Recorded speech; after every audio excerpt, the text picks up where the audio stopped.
I do want to bring in former CIA officer and FBI special agent Tracy Walder to speak more about the string of drugging and robbery deaths. Tracy, thank you so much for being here. Thank you so much for having me, Natasha. I do want to ask, in your opinion, why do you think we are seeing more of these incidents? People who are drugged while they are out, robbed of their money, potentially in many cases dying. Is the Face ID tech on our phones really at the center of many of these cases?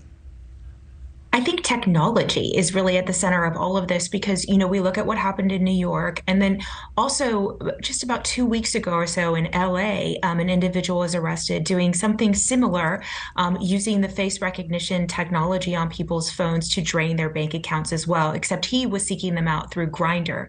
We also have a similar situation in Fulton County, Georgia, where you have an arrest of an individual doing this to 7 different people. And so, really, this is all within the last kind of 6 weeks or so. We're seeing arrests in these cases and charges of theft and grand larceny. In those cases, the victims clearly didn't lose their lives, but they were assaulted and some of them were drugged.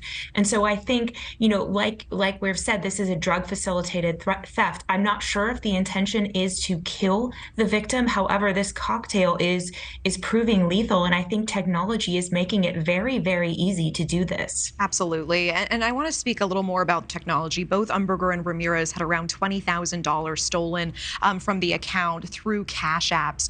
Wouldn't there be a clear digital trail of this money that would help investigators immediately identify the suspects and be able to see where it's going?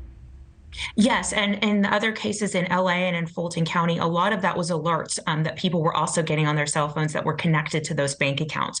And so I think through alerts and then obviously through forensic accounting, yes, it would clue them in pretty quickly.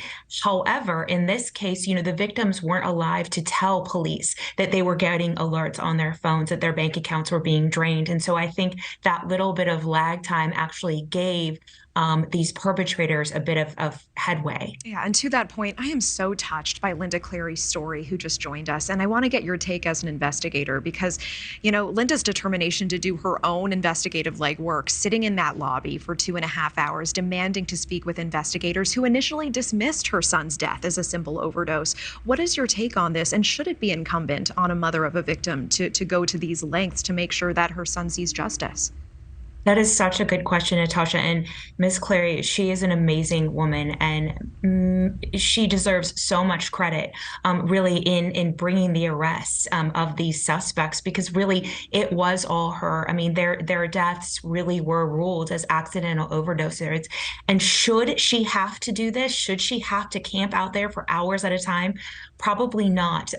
But I do think manpower is probably an issue. And I do think in a case like this, where you have, large amount of money not being drained, and then also with sort of a perceived to be drug overdose, it may have been neglected by police. She shouldn't have to do that. But unfortunately, this is sometimes where we're at. And I am so impressed with her and that she did what she did. I think she was the key to cracking all of this. Yeah, I absolutely agree. All right, Tracy Walder, always appreciate your time and context. Thank you so much.